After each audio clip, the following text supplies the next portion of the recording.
Você aí consegue defender uma ideia sem gritaria, sem espernear, sem apelar para emoções? E principalmente, né, sem citar um nome famoso aí, um influencer, um filósofo, um político, para tentar com isso encerrar o debate? Pode parecer simples quando você está só assistindo um vídeo no YouTube, mas está começando aí o ano eleitoral, Rodrigo. E quando foi que você viu um debate político que não tinha isso tudo e mais um pouco? Exatamente, né? Mas isso não é novo, né, Pedro Quartar? Há 2.400 anos atrás, um rapazinho, um tanto feio, rapazinho não, que eu acho que ele já era de idade nessa época, né? Sócrates é igual o Dom Pedro Esfarrapado. II, Rodrigo, já nasceu velho. Exatamente. O Pedro já deu spoiler aí de quem eu estou falando, né? Então percorria a praça de Atenas, fazendo perguntas inconvenientes e exigindo de todo mundo que cruzava o seu caminho respostas, digamos assim, adequadas. Esse homem não escreveu uma linha sequer, mas fundou, nesses diálogos que ele teve aí em praça pública, a metafísica, a ética, a teoria do conhecimento e alguns diriam também o idealismo e o racionalismo, ou pelo menos foi um proto-idealista, um proto-racionalista. Concordo com isso não, mas eu vou falar porque o roteiro pede. Você é um especialista em Platão, você está aqui para corrigir o roteiro em tempo real da leitura. Eu sou o Rodrigo R. de Carvalho, esse daí é Pedro Cortá e começa mais um Não Precisa Copiar. Só para lembrar que isso aqui é a segunda parte lá do livro do Humberto, né? Para quem não sabe, o Pensamento Crítico, História e Método, que a gente já atacou a primeira parte e já fizemos uma entrevista com o Humberto sobre o livro. Se você não viu, então vai lá conferir no nosso canal. Todos os vídeos já estão liberados e fique atento, porque vai ter mais vídeos no futuro. E você pode agora, nesse momento, também parar e começar a leitura do livro. Está disponível de graça no site da editora da UFJF.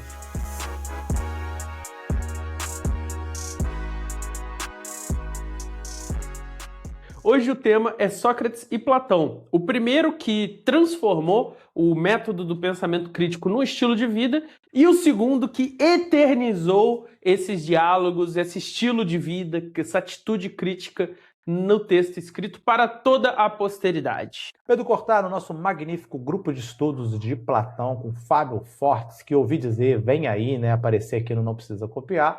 A gente lidava então com um problemão, Pedro Cortá. A gente sabe exatamente, né, o que o Sócrates pensava, a gente tem como ter certeza que aquilo que está lá é as palavras e os pensamentos de Sócrates? Exatamente. Não temos como saber. Nós temos nada escrito por Sócrates diretamente, nenhum, como dizem o pessoal lá do Fábio, nenhum autógrafo de Sócrates mesmo, porque ele não deixou nada escrito. Porque ali naquele período, Rodrigo, estava tendo um processo ainda de introdução da escrita, e a escrita era vista com desconfiança, algo até que aparece na própria obra do Platão, que escreveu muito, mas trata a escrita com essa desconfiança. E o Platão é um dos discípulos de Sócrates, mas tem outros, e cada um pintou um Sócrates diferente. Tem um vídeo aqui no canal sobre os socráticos menores, que são as escolas que surgiram a partir do Sócrates. Então, todas elas viveram ali uma experiência com Sócrates e seguiram um caminho completamente oposto.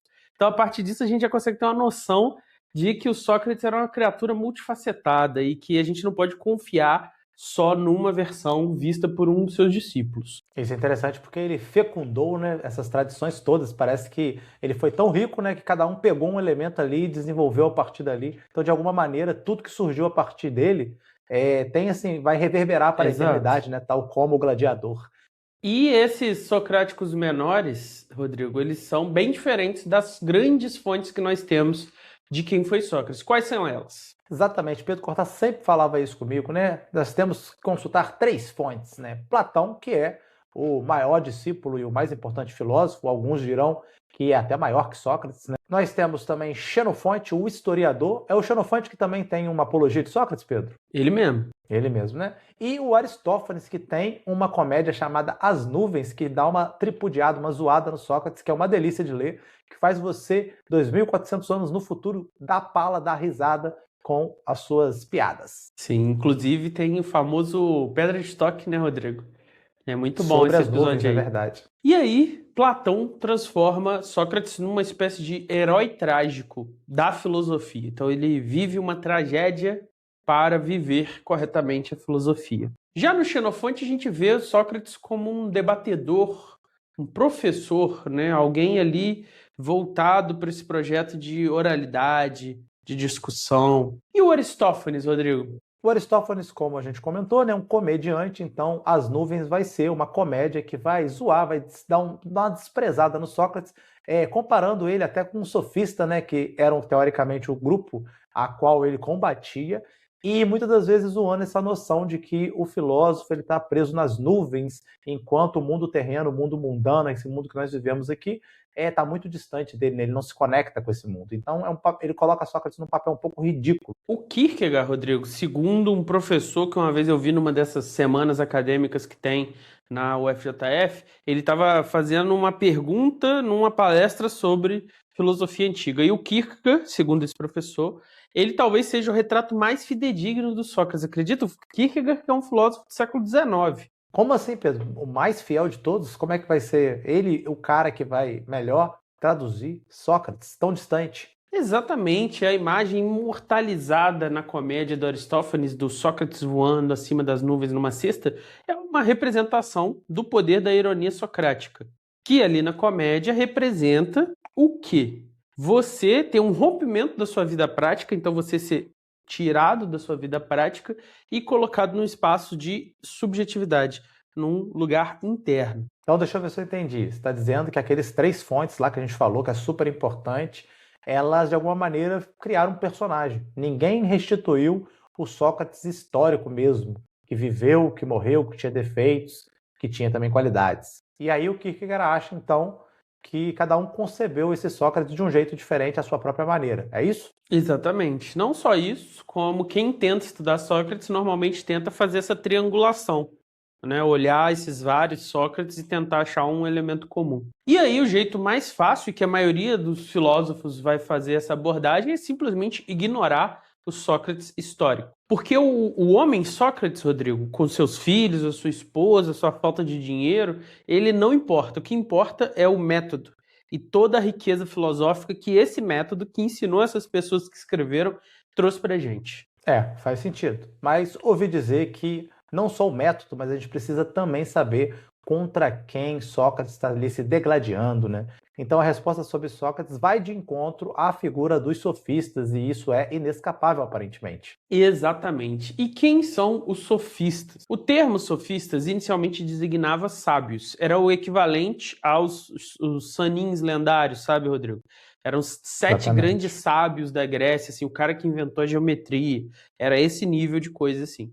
E aí esses professores de retórica, normalmente estrangeiros, eles se apropriaram do termo e com o tempo passou a designar outra coisa, que são esses intelectuais famosos e muito bem pagos que se envolviam no debate público, não diretamente, porque eles não eram cidadãos, por exemplo, de Atenas, porque eles não tinham uma família, várias gerações lá em Atenas, mas se envolviam como? Escrevendo discursos e treinando os filhos das elites, porque a partir do momento que você tem uma democracia, você perde o poder que você tinha como aristocrata, mas agora você tem outra forma de viver esse poder, que é através do seu dinheiro ter um bom professor de retórica para te ajudar a vender gato por lebre. Exatamente. Se você quiser um paralelo disso aí, né, contemporaneamente, eu geralmente dou o exemplo dos advogados, né? Os advogados, eles têm que justamente vencer o debate, convencer o júri de que o seu cliente está correto ou está menos errado, pelo menos. E não importa tanto se isso é certo ou não é certo, ou qual estratégia ele vai usar para isso, se ele vai usar a razão, se ele vai usar a emoção. Então, eu acho que os advogados são, digamos, um correlato dos antigos sofistas, né? Se você pensar, né, Pedro, os mais modernos ainda, os coaches, também trabalham nessa concepção. Exatamente. E esses sofistas, eles se agrupavam, como eles eram professores de retórica, eles não tinham uma definição muito clara, mas eles mais ou menos se agrupavam justamente por esse exercício que eles faziam ao redor da tese relativista de que não existe de verdade verdade. O que existe é o que cada um ou cada cultura considera verdade. Então, o que é frio para mim é quente para o Rodrigo, o que é assustador para mim é engraçado para o Rodrigo. Então, portanto, não existe realmente verdade. É o famoso Protágoras, né, que Dani Brenati fica até arrepiada quando escuta o nome deste sofista, tinha aquela frase famosa: o homem é a medida de todas as coisas, que muitas das vezes a gente usa para exemplificar o relativismo ou o subjetivismo, né? A ideia de que o certo e errado ele não é universal e que cada um tem o seu conceito de certo e de errado. Então, o certo e errado é o certo e o errado para minha subjetividade. Veja só, Rodrigo, o cara escreveu há milhares de anos atrás, mas não é exatamente o que a gente vê todos os dias nas redes sociais. Exatamente, Pedro Cortá, nós estamos vivendo a era da subjetividade anabolizada, né? Ela cresceu tanto que todo mundo é um ególatra que acha que a sua opinião é a opinião que tem que valer e acha que ele tem o direito de expor, esfregar a sua opinião na cara de todo mundo nessa ágora que se chama as redes sociais. Cada grupo no seu cercadinho, né? Coleciona um conjunto de fatos, cria uma narrativa em cima desses fatos e, a partir daí, né, busca engajamento, audiência e gritar mais alto que os outros grupos ou tensionar com os outros grupos para crescer ainda mais a sua bolha. E é exatamente contra isso que Sócrates se levanta. O relativismo é, para Sócrates, não somente intelectualmente desonesto, mas também extremamente perigoso politicamente. Mas olha que doido, né, Pedro? Apesar disso, apesar dos sofistas praticarem essas barbaridades e Sócrates se revoltar contra isso, o Humberto chama a nossa atenção que o Sócrates combatia isso nos sofistas, né, filosoficamente suas ideias, mas que também, em vários momentos, defendeu os sofistas quando eles eram atacados de maneira injusta e incorreta, mostrando aí a fibra moral, né, do Sócrates. Se eu não me engano, tem uma passagem, Rodrigo, que o Ânito, que depois vai acusar o Sócrates, acho que é no Mênon, não que acusa, né? É no Mênon que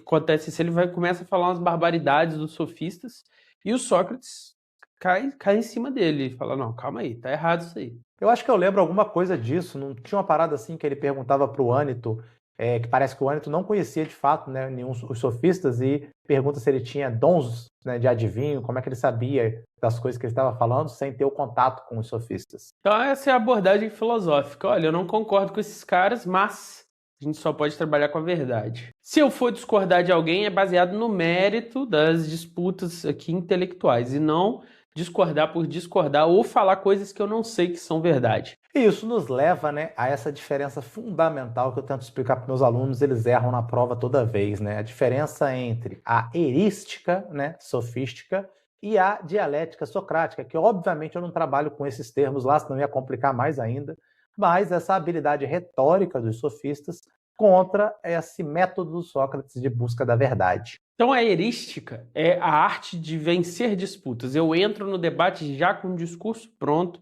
já antecipando as objeções que meu rival vai levantar e já preparado para responder a tudo e derrubar a proposição do outro e afirmar a minha. E afirmar a sua, né, Pedro? Esquecendo e colocando absolutamente de lado justamente a verdade. Então, a dialética socrática vai ser um tipo de investigação cooperativa, primeiro passo importante, né? Você não está num embate, né, diretamente com o outro, com o sentido de destruição do outro, de vencer o outro, mas você está numa cooperação, um diálogo, e esse diálogo tem uma dialética onde vocês dois juntos precisam alcançar uma melhor definição, precisam alcançar uma melhor consciência daquele conceito. Então, o objetivo aqui está longe da ideia de vencer, mas é conhecer, é saber. Olha como é que isso é atual, né, gente? Igualzinho os debates hoje em dia acontecem. Os dos sofistas, né, não dos Sócrates.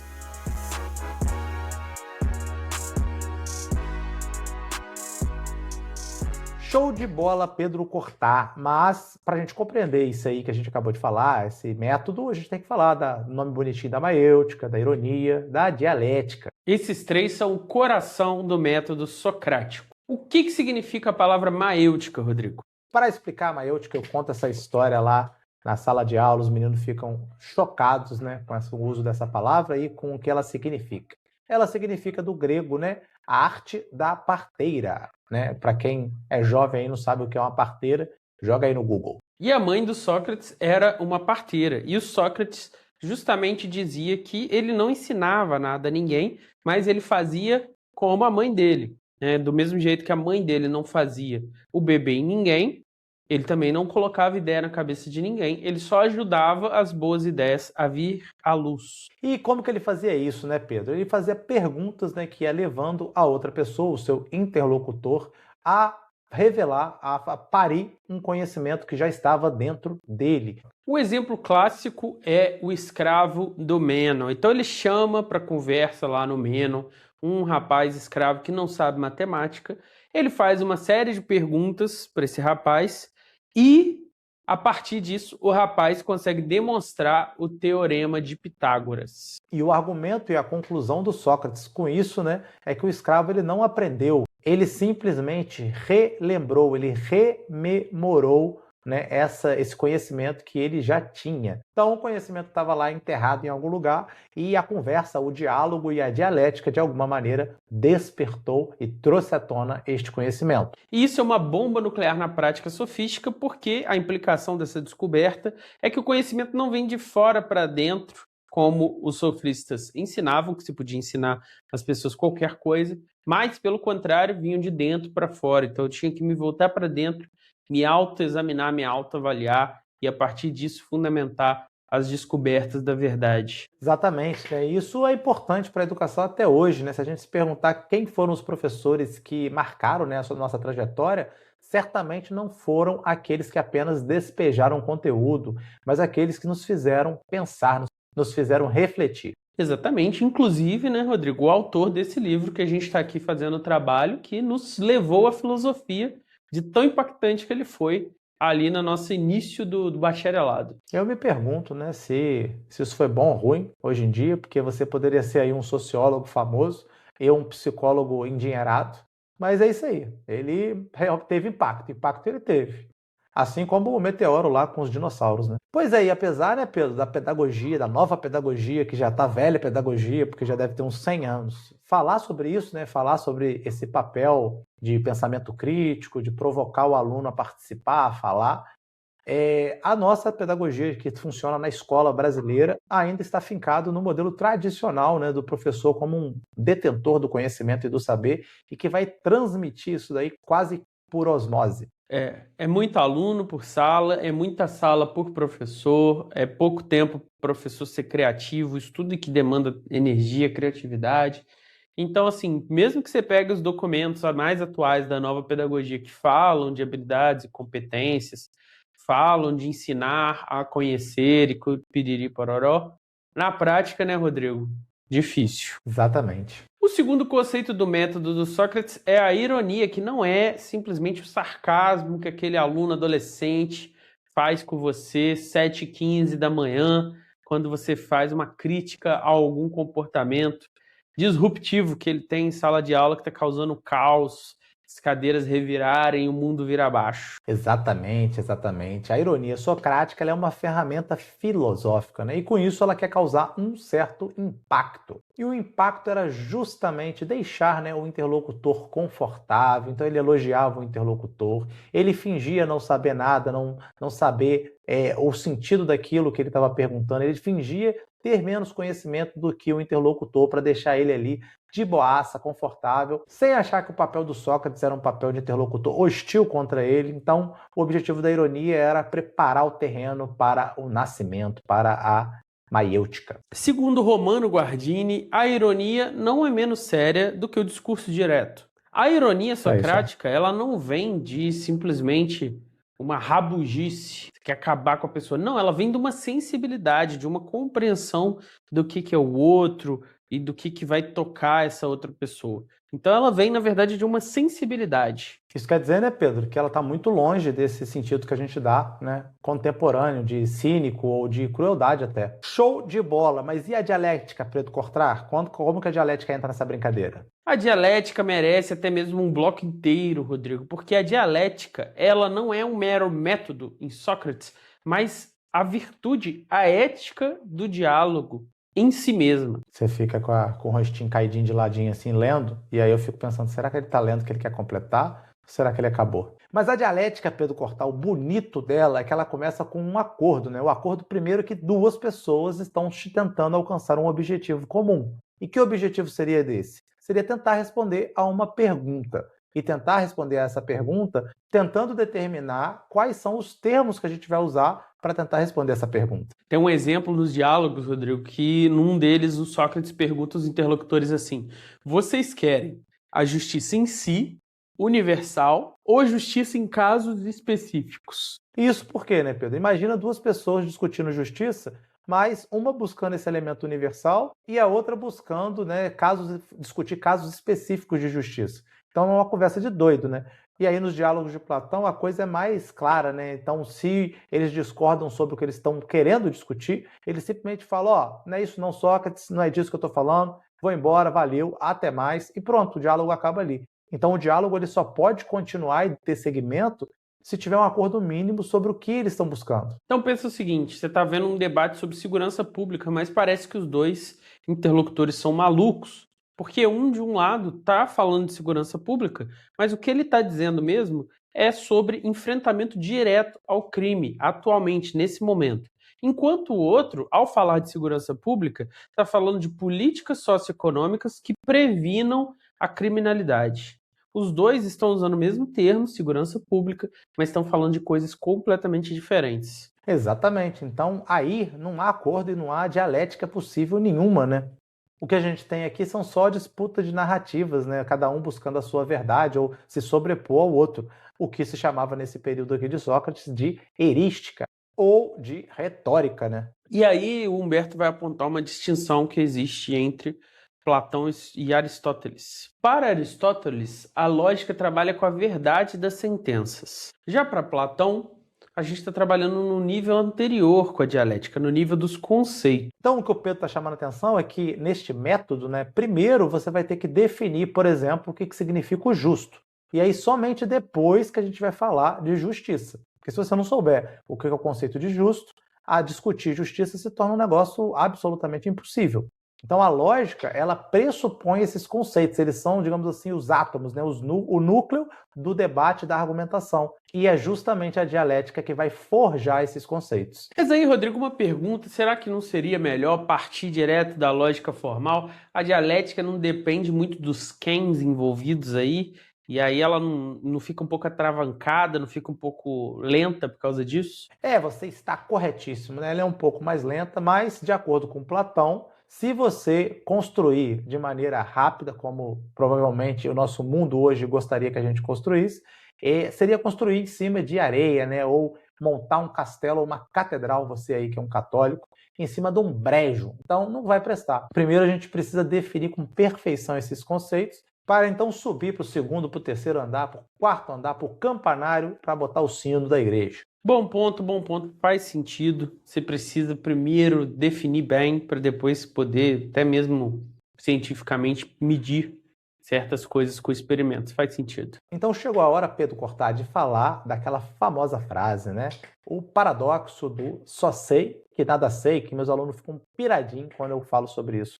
Não só ficam piradinhos, como ficam insuportáveis usando essa frase por 2 semanas. Tudo que você pergunta, eles respondem só sei que nada sei. Na prova do trimestre que você ensina isso, eles usam na prova quando não sabe responder. É uma barbaridade. Exatamente. E eles, né, ficam repetindo isso na prova de maneira errada, porque eles usam como um simples desconhecimento e não um conhecimento da sua ignorância, que seria o uso correto, né? A historinha que eu conto para eles é a seguinte, que um brother do Sócrates foi ao oráculo de Delfos e lá teria os deuses sussurrado para ele que o homem mais sábio que existia era Sócrates.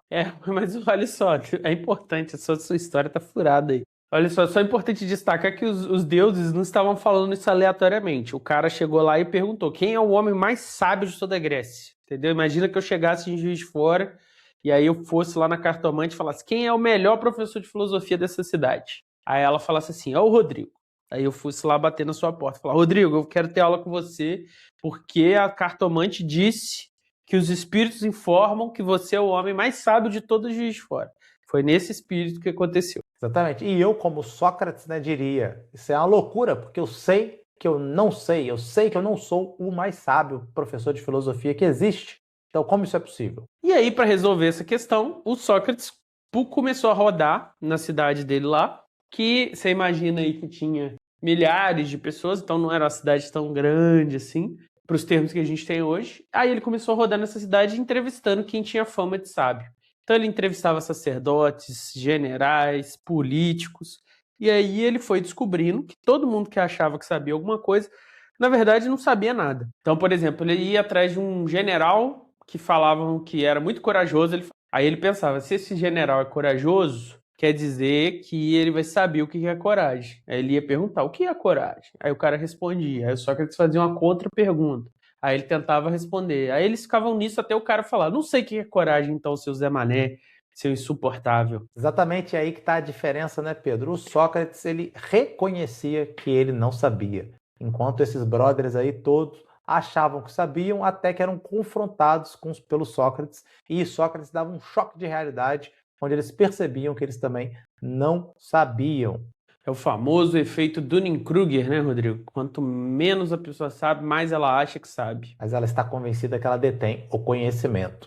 E aí está esse paradoxo do só sei que nada sei. Você compreender, saber o tamanho da sua ignorância é o primeiro passo para você buscar o conhecimento. Eu sempre pergunto aos meus alunos para dar esse choque, né? E falar quem está mais perto do conhecimento? Aquele que acha que sabe ou aquele que sabe que não sabe? E aí todos eles respondem: aquele que sabe que não sabe. E aí eu emendo com a pergunta: por quê? E aí a sala fica muda, porque eles não têm coragem de se arriscar. E aí eu pergunto de novo: por quê? Ninguém vai conseguir me dizer por quê. E aí eis que uma alma iluminada diz: porque este estará buscando enquanto o outro não. Então pronto, é isso. Essa é a vantagem epistemológica, né, de Sócrates. E essa vantagem epistemológica, Rodrigo, ela ganha um nome bonito que se torna, né, uma visão epistemológica chamada falibilismo, que é a atitude crítica de que qualquer proposição pode estar errada, então não importa quão absurdo seja, quão seguro seja um conhecimento, você tem que ser sempre capaz de colocar ele em dúvida com novos experimentos, com novos questionamentos. Isso é interessante, né, Pedro? Que isso vai aparecer e reaparecer na história da filosofia, com vestimentas diferentes, mas incorporando o mesmo espírito, né? A dúvida lá do Descartes, né, que fala que não vou acreditar em nada que não tenha sido para mim provado. E também o conceito de falsibilidade do Karl Popper, né, que vai defender que a teoria científica ela tem que poder ser falsificada e não apenas verificada. Então essa ideia vai voltar muitas vezes na história da filosofia. Então a gente vê aqui que o cara falou e a teoria dele chegou aí de modo indireto até pelo menos o século XX. Então você vê que isso que é alcance de verdade.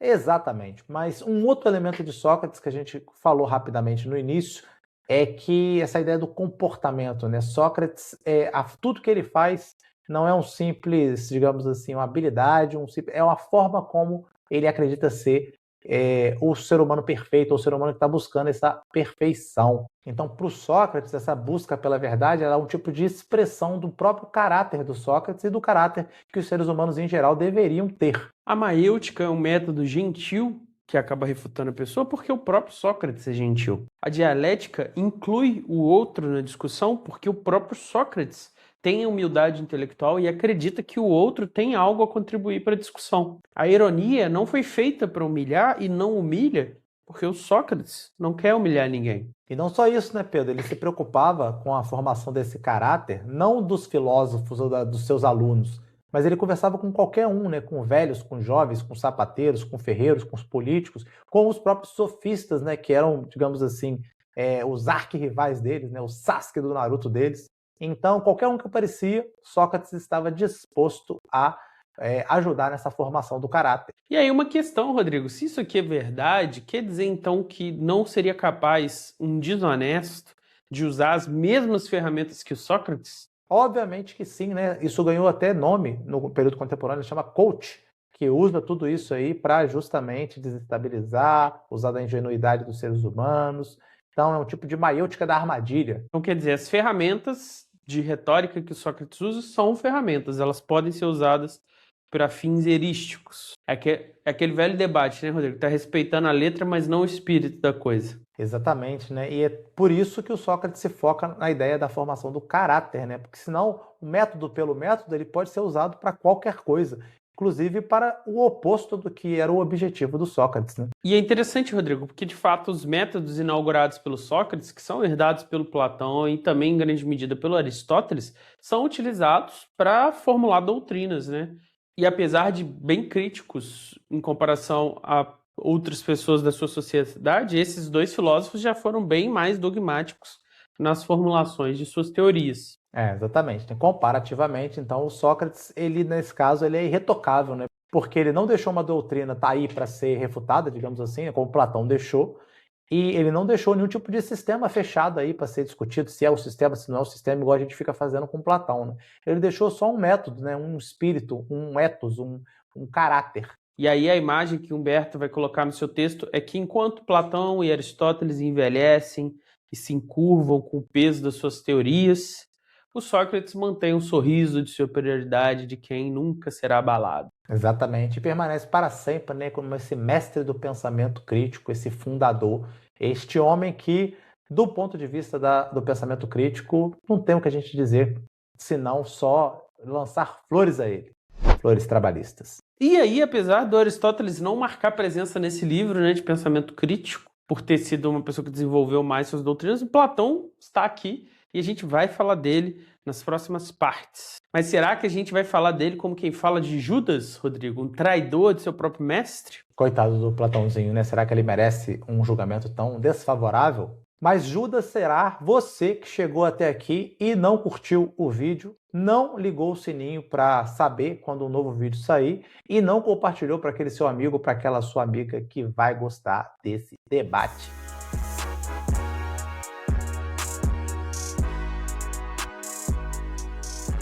Platão traiu o criticismo de Sócrates ou o completou? É isso que vai guiar a nossa reflexão aqui hoje. Exatamente, né? O que parece inicialmente uma questão de lealdade, né, de um professor e de seu pupilo e seu discípulo, né, é muito mais do que isso, porque é uma questão filosófica. O que acontece, né, quando o aluno mais brilhante diz que quer ir além do que o mestre produziu? Na parte anterior nós vimos como que o Sócrates, mestre de Platão, criou, produziu, ele colocou as bases do pensamento crítico em seu método. E esse método ele consiste em o questionamento de tudo, de todas as certezas, até mesmo das palavras dos deuses, né? O oráculo disse uma coisa e o Sócrates olhou e falou: não é possível, preciso verificar se é isso mesmo. E não é uma dúvida boba, improdutiva como as de hoje, mas uma dúvida legítima. E aí hoje a gente vai ver o que Platão fez com essa herança. Pedro Cortá, podemos dizer então que a diferença entre Sócrates e Platão é uma diferença de cunho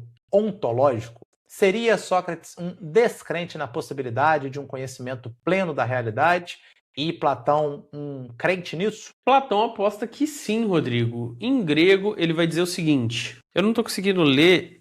Omen pantelos, pantelos gnoston.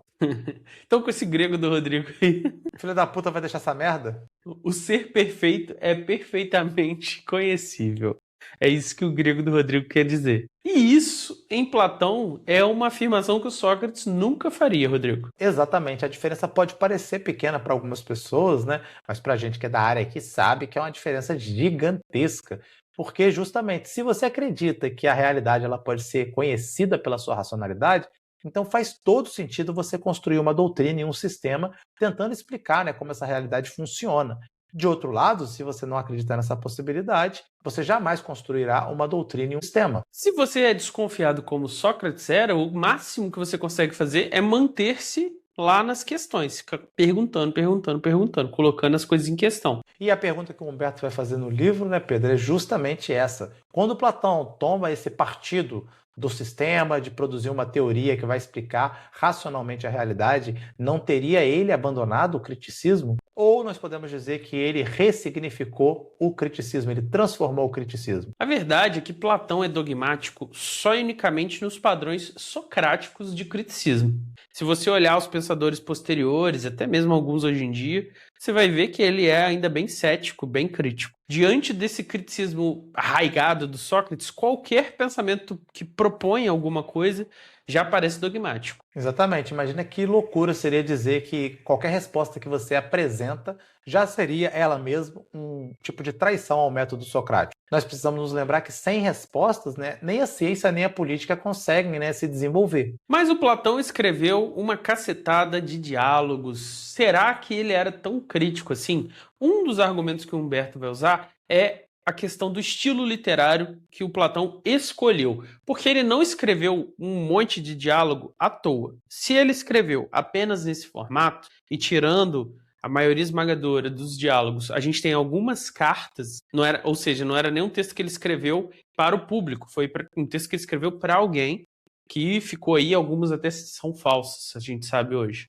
Então, se a maioria dos textos que ele escolheu são diálogos, isso traz para a gente uma informação, que é Platão, diferente, por exemplo, de Aristóteles e de outros pensadores dali para frente, nunca falou em primeira pessoa. Eu acho isso, eu acredito naquilo.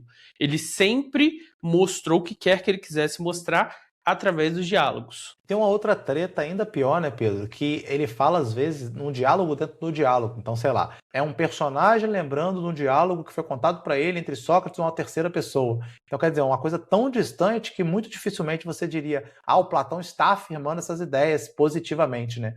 Então, talvez essa estratégia já seja, né, esse elemento crítico dele, tipo, a gente está aqui só avaliando as conversas como ela aconteceu, ou como chegou a mim que ela aconteceu. Exatamente, você coloca em xeque aquele relato. Então, no Phaedon tem isso, no Teteto, que eu estudei no meu TCC, tem isso também. Então, toda aquela discussão do conhecimento. E aí as pessoas falam, né? No Teteto é onde ele define conhecimento como crença verdadeira e justificada.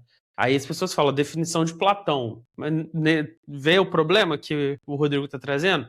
É num diálogo que acontece dentro de um diálogo, tem esse enquadramento. Outra famosa, Rodrigo, é transubstanciação. Explica pro povo aí o que é transubstanciação da alma. É que a sua alma ela vai migrar, né? Sair daqui e vai para o mundo das almas, e sai do mundo das almas e encarna no seu corpo. Então essa alma ela se movimenta, digamos assim. Essa ideia aparece, que eu me lembro, em 2 textos. Num texto, eles chegam no impasse no diálogo, e aí o cara fala assim, olha, eu lembro que uma mulher que era uma sacerdotisa acreditava nisso. Aí ele conta o que a mulher que era sacerdotisa acreditava. E aí eles usam essa ideia dessa mulher. E no outro é um mito que aparece no final da República, que eles estão lá contando as histórias, conta um mito que eles falam assim, essa é uma história do rapaz aí que morreu, falou que é isso que ele viu. Então, assim, vê como é que é apresentado 2 ideias aí que as pessoas consideram fundamentais de Platão, mas elas são apresentadas de maneira extremamente específica. Exatamente. É como o Pedro disse, né? Se ele quisesse afirmar as coisas, ele simplesmente falaria aqui, ó, sou eu aqui, Platão, o Pica falando, e o Sócrates disse isso aqui. E todo mundo que interpretou isso aqui de outro jeito que não seja do meu jeito tá errado. Então seria muito mais fácil ele só falar isso. E em vez disso, ele escolhe criar um distanciamento narrativo tão grande que você até duvida que será que isso aconteceu mesmo? Talvez seja só a pessoa confundindo. Então ele cria problema, digamos assim, né, Pedro? Para causar esse distanciamento. Então um objetivo isso tem. Exatamente. Uma das coisas, possivelmente, é que esse distanciamento é uma humildade epistemológica. Ou seja, eu estou colocando tudo ali na conta da reconstrução, da interpretação. Então, eu não estou usando Sócrates como referência para balizar o que eu estou falando. E também eu não estou impondo a força dos meus argumentos. Estou colocando ali no meio do diálogo. E às vezes o Platão vai ainda mais longe, né, Pedro? Ele coloca as doutrinas que ele está querendo defender, né, como um tipo de algo que se diz por aí, algo que eu ouvi, ou faz referência, né, a um mito, a uma lenda, um relato de segunda mão, de maneira que você não dá muito crédito e muita certeza para aquilo que foi apresentado. Você realmente só trabalha aquilo como um argumento que está rolando aí e que merece ser examinado e refutado, se for o caso. O que é o completo oposto que um dogmático faria. O dogmático diria que fala em nome da verdade, e o Platão, pelo menos no que a gente vê dos diálogos, fala em nome da melhor hipótese disponível. E é exatamente por isso, né, que muitos vão chamar o método de método hipotético, esse método que ele está usando. Hipotético vem da palavra hipótese, né? E é justamente essa a grande contribuição crítica de Platão a essa história do pensamento crítico que a gente está trabalhando aqui. A ideia é muito simples, né? Qualquer pessoa entende essa ideia, que é a compreensão de que a gente tem milhares de hipóteses rolando sobre um certo tema, sobre um certo assunto. E o que a gente vai fazer com esse monte de hipóteses? Umas a gente vai refutar, outras vão sobreviver à refutação. Qual que a gente fica? Aquela que for mais plausível. Então, aquela que diante da razão for mais plausível é aquela que a gente deve preferir e abordar ela, sabendo que ainda é uma hipótese, que ela pode estar errada eventualmente. E é exatamente por isso que a gente sempre vai estar aberto à refutação dessa hipótese. Isso aparece em vários diálogos, ganha um escopo maior na República, mas nem é necessariamente como o Rodrigo descreveu. Em alguns diálogos, a última hipótese que sobrou, ela é refutada também. Só que o pessoal lá no diálogo, no final, fala assim, bom, se eu não me engano, no TT é assim, refutamos essa definição de conhecimento, mas ela é a menos pior, e mesmo refutada, vamos manter usando ela. E até hoje é isso aí, né, Rodrigo? Até hoje a gente usa essa definição lá do TT que foi refutada, e é o que tem. É o que tem, é o melhor que a gente achou, né? Mesmo tendo sido refutado, olha que tragédia. 2000 anos depois e é a melhor que nós temos. Exatamente. Tem uma passagem lá do Fédon, né, Pedro? Quando o Sócrates está diante da morte, que ele está buscando explicação para sua condenação. E lá mesmo ele reconhece, né, que talvez a explicação mais plausível ela tenha que ser abandonada, que ele não tem certeza, né, do resultado, da razão final dessa condenação e dessa morte. Então ele joga ela fora e aborda a segunda opção. Então, olha que extraordinário, né? O maior de todos que nós temos, ele olha, fala, a gente não tem como saber a primeira, então vamos aceitar a segunda. Humildade epistemológica, né? Então é um elemento do caráter de Sócrates aí que isso desapareceu nos dias de hoje, né, Pedro? Rodrigo, não é exatamente isso que a ciência busca? Exatamente isso, né? Então as pessoas às vezes acham que a ciência surgiu ontem, né? A ciência não faz nada diferente de buscar hipóteses, né? Hipóteses que conseguem se sustentar em evidências e que estão sempre abertas à revisão. Então, ao contrário do que o senso comum pensa, a ciência não busca verdades absolutas. Nathorpe, lá no século XIX, vai dizer, inclusive, que o fundamento desse Fédon, a teoria da melhor hipótese, é o que vai trazer depois Leibniz e outros pensadores. Então, veja aí vocês, se a gente achou que Sócrates já estava se conectando muito ao período moderno, contemporâneo, medieval, estamos aí Platãozinho também, né, deixando a sua marca aí como precursor de Leibniz, da filosofia da ciência e do falibilismo popperiano. Mas aí uma questão que aparece quando a gente ensina isso, que os meninos ficam meio confusos, você falou que os sofistas são relativistas. Só que para esse Sócrates aí, tudo é relativo.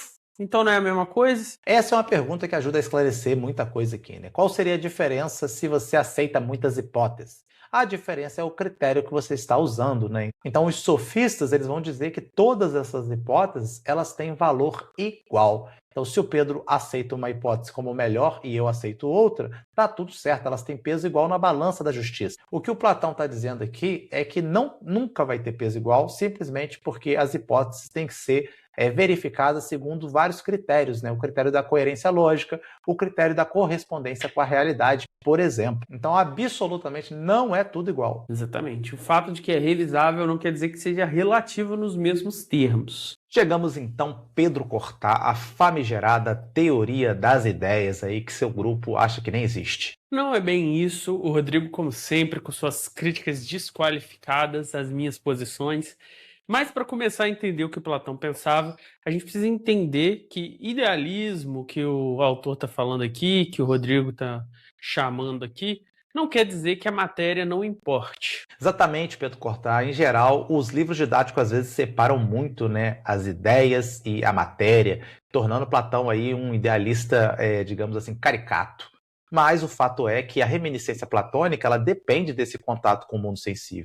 Então, sem a gente entrar em contato com as coisas concretas, jamais a gente poderia acessar essas ideias. Então, isso quer dizer que a experiência e a razão elas andam juntas em Platão. Mas então, por que falar das ideias? Por que pensar que existem coisas além das coisas? Ou seja, por que pensar que existe uma esfera de propriedades objetivas que vão além daquelas coisas que a gente encontra no nosso dia a dia? Simplesmente pelo motivo de que as coisas concretas não conseguem esgotar todas as propriedades de coisas que existem. Então, pega o exemplo do dedo anelar. Comparativamente, ele é maior do que o mínimo, mas ele é menor do que o dedo médio.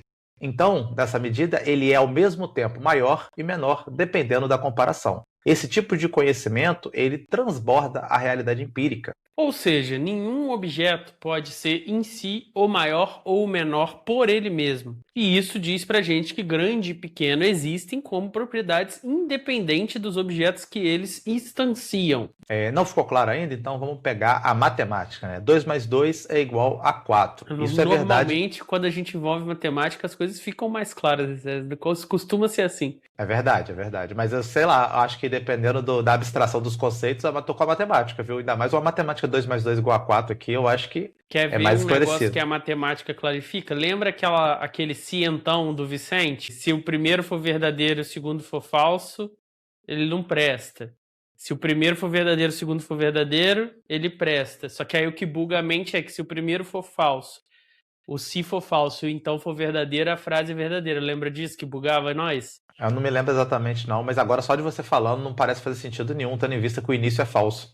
Pois é, só que aí quando você vê na matemática funciona. Então, na matemática, né, 2 mais 2 igual a 4 é uma verdade independente de se você está usando duas pedras, duas maçãs, duas estrelas. O número, ele não está nas coisas em si. O número, ele é uma esfera própria de conhecimento. Exatamente por isso que o universo do concreto, ele não esgota a realidade. E na ciência moderna, que não tem nada de platônico, a gente vê até mesmo um pouco disso. Gravidade, inércia, seleção natural são propriedades abstratas que não se confundem elas mesmas com os objetos que elas regulam. Então, isso quer dizer, né, Pedro, que o Platão, muito antes, né, da ciência moderna se desenvolver, já tinha percebido essa distância ou essa separação entre as propriedades abstratas e o mundo concreto, e como que um pode elucidar o outro. Hermann Cohen, segundo Humberto, mas não só ele, segundo meus próprios estudos, vai trazer a ideia de que a teoria das ideias não é necessariamente uma doutrina de Platão, mas uma hipótese de trabalho, que é aquilo que o Rodrigo quis dizer quando ele disse que nós, meu grupo, não acredita em teoria das ideias. E o que a gente não acredita é que o Platão tem uma teoria secreta, que ele guardou as 7 chaves para os seus escolhidos. Secreta e dogmática, né? Exatamente. Mas que essa ideia aparece nos diálogos, só que ela aparece evoluindo como um filósofo pensando várias ideias, contrapondo ideias e coisa e tal. Alguns momentos ela aparece numa formulação mais metafisicamente pesada, em outras mais leve.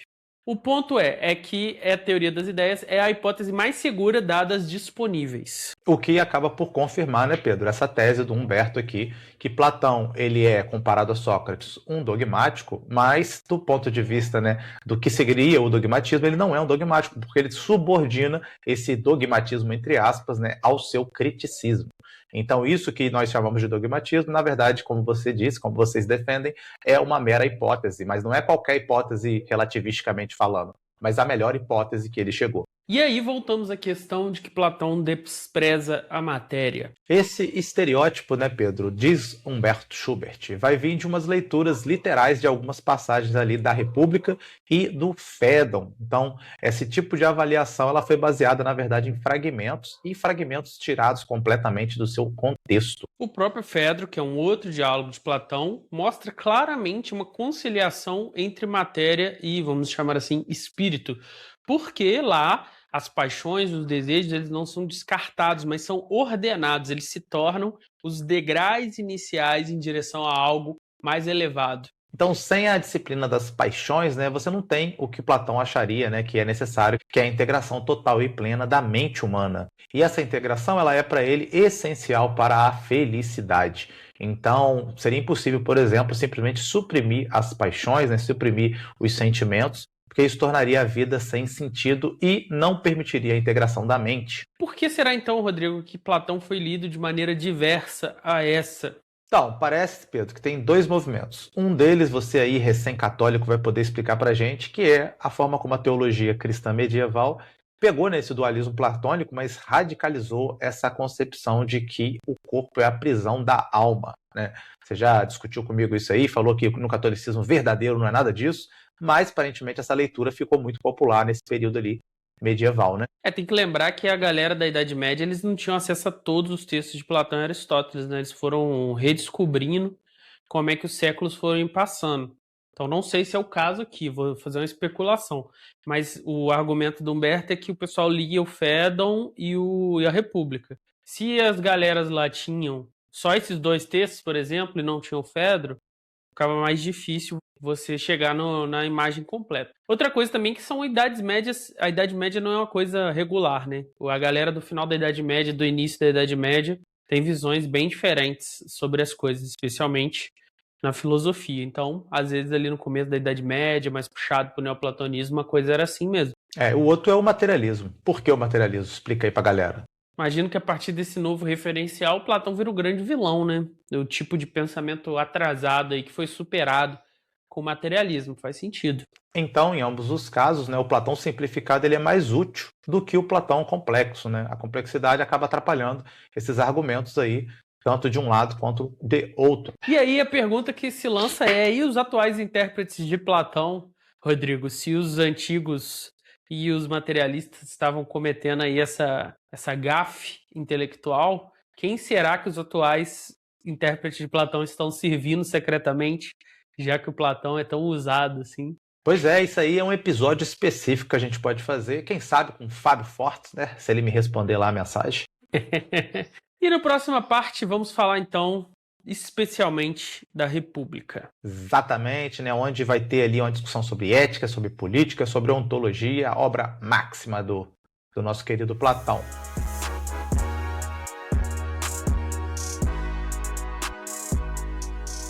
Pedro Cortá, se você pudesse ser injusto sem a menor chance de ser descoberto nessa sua injustiça, sem câmera, sem testemunha, sem consequência, você seria ou não seria? Essa pergunta de 2.400 anos, segundo o roteiro do Rodrigo, não foi respondida de forma satisfatória, mas eu discordo. Eu discordo desse roteiro, que ela foi num livro de 500 páginas, que está ali na minha estante, chamado A República de Platão.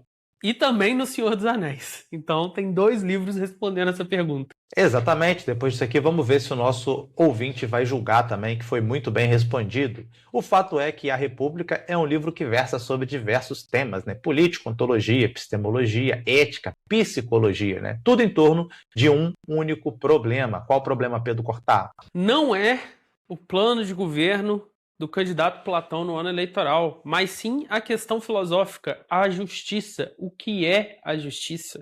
Como a justiça deve acontecer? O livro da República começa com um debate entre várias pessoas e uma delas é o sofista chamado Trasímaco, que não gosta das respostas que o Sócrates está dando e decide acabar com ele na conversa. O argumento do Trasímaco é terrível, mas é honesto. O ponto dele é o seguinte: os injustos tiram vantagem dos justos. E, com isso, eles são mais felizes e estão colocados em melhor condição. Em outras palavras, ser justo é bobagem, o certo é ser injusto, porque aí você se dá melhor. E o bizarro, né, Pedro Cortá, é que se a gente olhar para o mundo aí, o Trasímaco não está de todo errado, né? Empiricamente isso aí é comprovado. Os espertinhos sempre passam a perna nas pessoas honestas. E aí, ao menos no curto prazo, parece que eles se dão melhor. Isso também está muito presente no debate político brasileiro, onde as pessoas com tranquilidade fazem as contas e chegam à conclusão que não vale a pena ter valores. É muito melhor se vender, lucrar e sair da política com dinheiro no bolso. Exatamente. E se por aí já não tivesse uma atualidade tremenda, se liga na sequência. Lá na República vai trazer o seguinte argumento: o melhor seria ser justo em público e injusto, né, moitado, né, escondido, porque aí eu teria todos os benefícios dos dois lados. E o outro argumento que Trasímaco vai trazer, que eu até falei dele outro dia no Doutrinas Secretas, Rodrigo, que é analisando aí a traição de Vini Júnior, que é o seguinte: olha, vocês julgam pessoas como Vini Júnior que traíram porque vocês são fracos. Fracos não necessariamente no sentido de força física, que era o exemplo do Trasímaco, porque ele vivia numa outra época, mas fracos assim, vocês não têm dinheiro, vocês não têm beleza, vocês não têm carisma, não tem poder. Vocês não têm como fazer valer a sua vontade. Se você tivesse, você faria igual o Vini Júnior. Você ia trair também. Você só não trai porque você tem poucas opções, você não tem para onde correr, você não tem como lidar com as situações, então você foge das coisas e se esconde atrás desse verniz de justiça. Mas é tudo balela, segundo os Trasímacos do Brasil. E isso daí, de acordo com Humberto, nada mais é do que uma antecipação daquela ética do fraco lá do Nietzsche, a ética do cordeiro, a ética daqueles que queriam ser fortes e fazer tudo isso, mas por não ter capacidade, acabam julgando de maneira negativa quem faz. Então, Trasímaco, 400 anos antes de Cristo, antecipando Nietzsche, 1880. E qual é a resposta de Sócrates para tamanha e estapafúrdia conclusão, Rodrigo R. de Carvalho? O argumento do Sócrates, como sempre, né, é voltar às bases, voltar aos conceitos, colocar a discussão no ponto certo. Então, para a gente poder avaliar o argumento do Trasímaco, a gente precisa primeiro responder o que é, de fato, a justiça. Porque sem fazer isso, toda a discussão fica incoerente. E aí ele faz a seguinte analogia: se a injustiça é mais vantajosa para o indivíduo do que a justiça, o que vale no micro para o indivíduo deveria valer no macro também para o Estado. Então, para o Estado também, a injustiça deveria fazer mais sentido do que a justiça. Só que se a gente pensa em estados injustos, a gente percebe que o que ele faz, na verdade, é prejudicar os seus membros, o que acaba, por sua vez, prejudicando a própria existência daquele Estado. Então, numa tacada só, o nosso querido Sócrates aqui destruiu essa ideia. Porque ele demonstrou que a injustiça, como um tipo de estratégia universal, se autodestrói. Então não precisa nenhuma da discussão moral para perceber que isso é um problema. Então só a lógica já nos revela essa questão. Só que no meio dessa argumentação, Sócrates faz um grande movimento que é fundamental em todo o pensamento ocidental, que é a ideia de que a justiça não é uma questão de para mim, não é justo para mim, certo para mim. Justiça como o ideal regulativo de todos os agentes racionais. Então, uma decisão justa que seja contra a minha pessoa, eu posso não gostar. Eu posso achar que está errado porque eu queria ficar livre, mas eu consigo racionalmente reconhecer que ela é justa. Então o ponto do Platão aqui é que tanto faz se é o indivíduo, se é o Estado, ou até mesmo se é Deus, né? A justiça ela vai ser esse conceito, né, amplo, que muita gente leu como se fosse simplesmente uma discussão religiosa, mas que Platão fala, não, isso aqui é uma discussão conceitual, abstrata, uma discussão puramente filosófica. E se a justiça por si só promove o bem, indivíduo, Estado e a ordem cósmica devem trabalhar juntos em harmonia, buscando realizá-la. Isso é uma consequência lógica desse conceito de justiça e não uma mera crença. E o Platão vai ainda mais longe, né, Pedro? Ele vai concluir que Deus jamais poderia mentir. Isso não por conta de algum conceito religioso, de alguma crença religiosa, mas porque, logicamente, se um ser é perfeito e a essência desse ser perfeito é o bem, ele não pode agir contra o bem. Isso não faria o menor sentido lógico. E aí Platão vai ter dois herdeiros. Estou muito crítico desse roteiro do Rodrigo aqui, mas eu acho que Platão vai ter vários herdeiros, mas especificamente nesse tema na justiça, segundo o Rodrigo, ele vai ter dois herdeiros, Rousseau e Schopenhauer.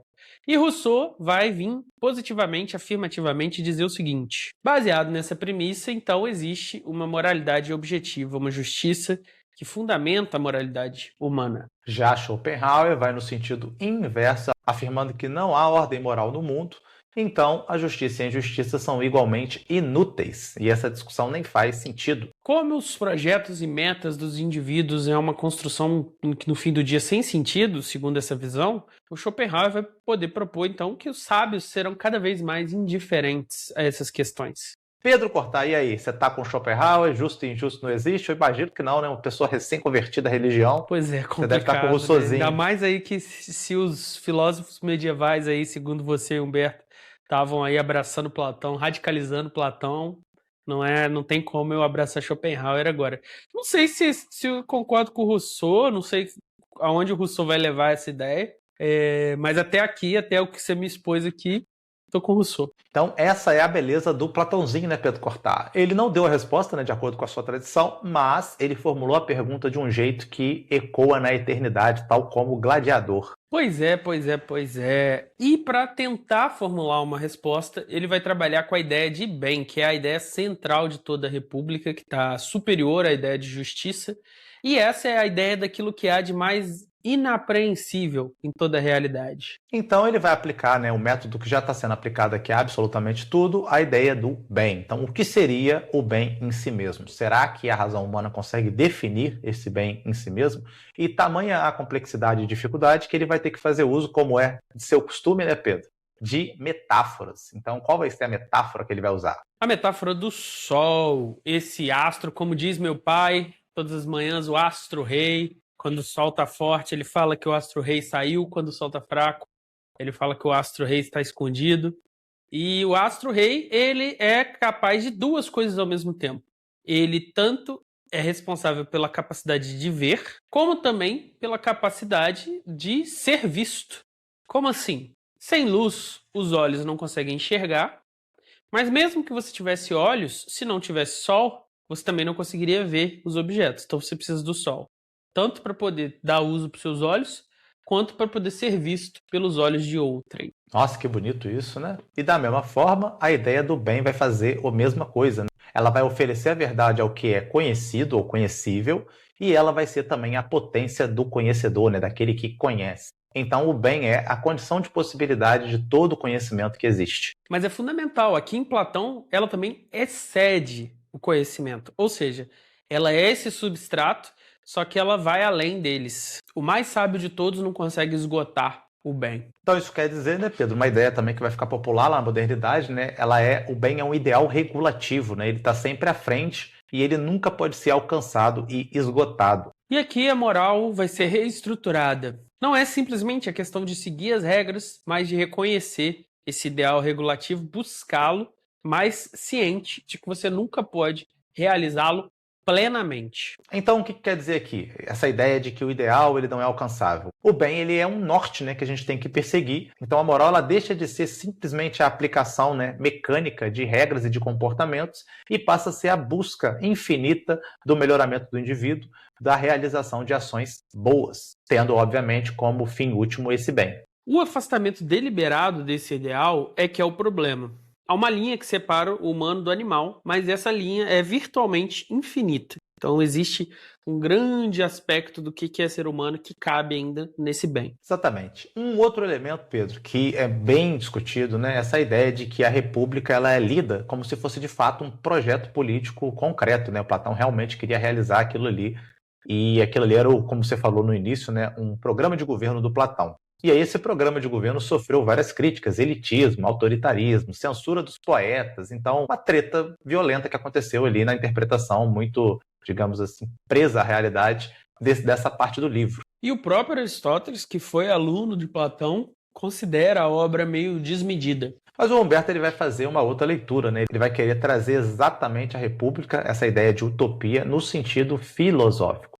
E o que quer dizer isso? No sentido de ideal regulativo, igual a gente falou do bem. Então, esse esquema todo do Platão, ele é um tipo de orientação da ação, sem que, de fato, a gente tenha que realizar mecanicamente tudo que está lá na República. E, nesse sentido, ele compara a República a outras grandes prescrições morais, como a ataraxia estoica, a libertação dos seres através do budismo e, a melhor de todas, na minha opinião, apesar do Humberto não fazer essa qualificação, o reino cristão. E o interessante é que todas essas ideias, elas contradizem, né, a avaliação factual do mundo. Tá? O mundo não é assim.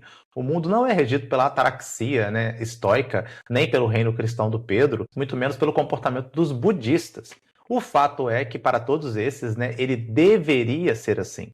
Então, na medida que ele deveria ser assim, essas ideias são todas ideias regulativas que deveriam arrastar a realidade em direção a essa idealidade. Mas esse debate, Rodrigo, da utopia como inspiração e da utopia como perigo, né, como algo que pode sacrificar o momento, ele não é estranho, né? O próprio socialismo aí, que você já fez o quê? 4, 5 vídeos falando Todos quase a iguais? mesma coisa. Versus o liberalismo que tem assunto e você fez 4 vídeos falando coisas completamente diferentes, eles foram usados como utopias as últimas consequências e isso teve consequências trágicas, correto? Exatamente, exatamente. Porque essas ideias, elas não são feitas para ser aplicadas mecanicamente. Se você não tiver esse tato, né, de entendê-las como ideal regulativo e achar o caminho de sua realização, você pode, né, pesar a mão e levar a um anarcocapitalismo aí dos liberais ou a um socialismo autoritário, sanguinário, como já aconteceu na história aí da humanidade. Um exemplo que eu dou para os meus alunos, Rodrigo, ver se faz sentido para você. Eu falo assim, olha, você não vai pegar a República e vai aplicar ela, vai construir essa cidade aqui. Mas pensa só da situação do agro do Brasil. Se eu pedir para os agricultores, perguntar a eles quanto de Amazônia eu tenho que desmatar e quanto de mata eu tenho que preservar e quais sacrifícios de produtividade eu tenho que fazer para preservar a natureza, eles vão te dizer que tem que desmatar tudo e tem que preservar zero, correto? Se eu perguntar a Marina Silva e o Gabeira de sunguinha de crochê, quanto eu tenho que preservar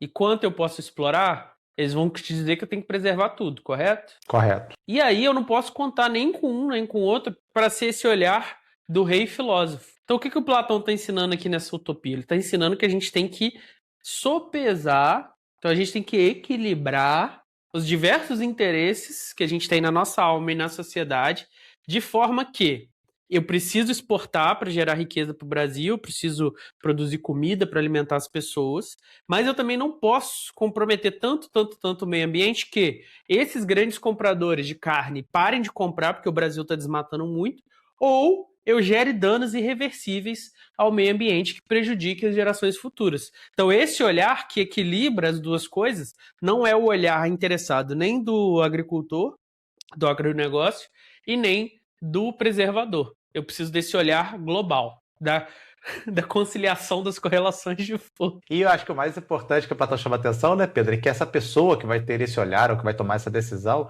ela vai ter que estar despida, né, de interesses próprios, porque senão você cai no mesmo problema da Marina Silva e do pessoal do agro, né, que por um interesse próprio perverte essa, digamos assim, essa busca do ideal regulativo, né, que não vai ter ideal regulativo nenhum, vai ter só o interesse governando. Exatamente. Então você não precisa fazer igual Platão propõe, botar eles para viver ali sem bens nenhuns, tirar os filhos deles. Mas você, como pessoa que governa, pode ter essa reflexão. Olha, eu tenho que colocar os meus interesses em xeque e olhar os interesses do país. É um ideal regulativo. Então, um ideal prático.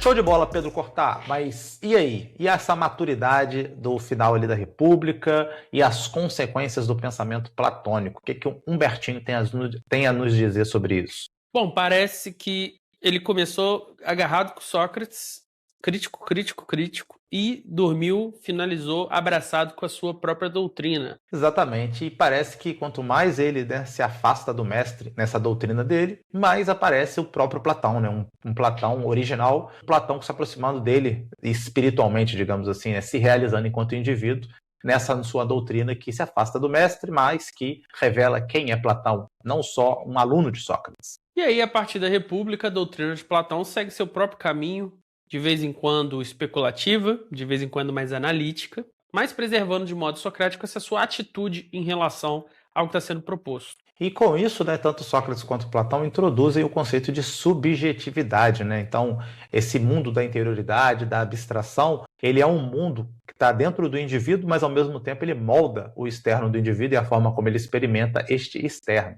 E é Sócrates e Platão que vai inaugurar esse processo que o período medieval vai aprofundar e desenvolver lindamente, né, Pedro Cortá?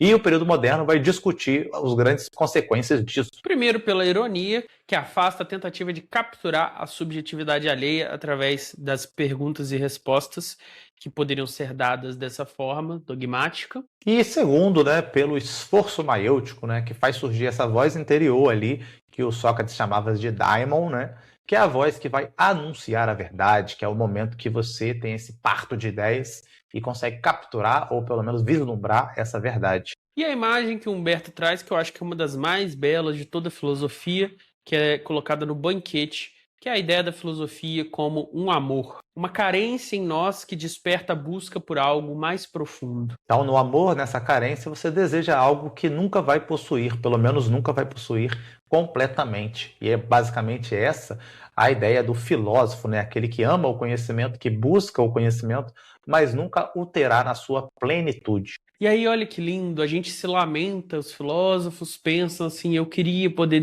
vislumbrar aquilo que eu nunca poderei ver completamente, olha. E aí chegamos ao fim, né, desse pensamento crítico antigo, né, que guarda ali Sócrates, Platão e também Aristóteles, apesar do Aristóteles não ter ganhado um capítulo próprio, porque eles são, digamos assim, as três funções distintas indispensáveis ao pensamento crítico. Qual que é a primeira, Pedro Cortá? Primeiro, Sócrates, mestre indefectível da crítica, o grande Tavão Moscardo, Mutuca de Atenas. Questiona tudo, não afirma nada e mantém a dúvida sempre viva. Depois nós temos Platão, né, o criador do pensamento científico sistemático, pensando aqui filosoficamente, é claro, né, que aposta na capacidade da razão humana de criar hipóteses e de compreender a realidade. Um dos seus objetivos principais é tentar criar esse pensamento sistemático que unifique, né, a ética, a epistemologia, a ontologia, a filosofia política. E por último, Pedro Cortá, o nosso deixado de lado Aristóteles. O estagerita, porque realmente é o menos crítico, nesse sentido que o Humberto está fazendo no livro,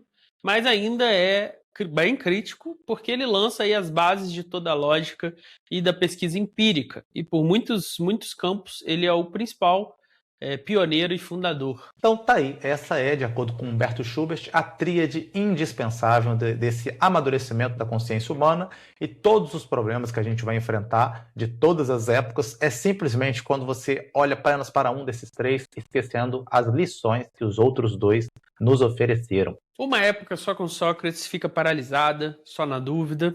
Uma época de puro Platão se descola da realidade, e uma época puramente aristotélica se tornaria de um tecnicismo tosco. E a nossa época, Pedro Cortá, segundo isso daqui, não segundo o catolicismo, cuidado. O que você diria da nossa época? Tá faltando os 3, né? Tá pura sofística. Quem dera fosse um excesso de um deles, né? Muito bate-boca à toa e pouca busca pela verdade, né? Pelo belo. Tá difícil. Nos próximos vídeos continuaremos percorrendo aí o maravilhoso livro do professor Humberto, que caso você não tenha percebido, pelas várias vezes que a gente disse, ele está de graça no site da editora da UFJF, Pensamento Crítico, História e Método. E também você já pode conferir o resto da playlist que já está aí disponível. Eu sou o Rodrigo R. de Carvalho, esse aí foi Pedro Cortá e esse aqui foi mais um Não Precisa Copiar. Até o próximo vídeo. Valeu!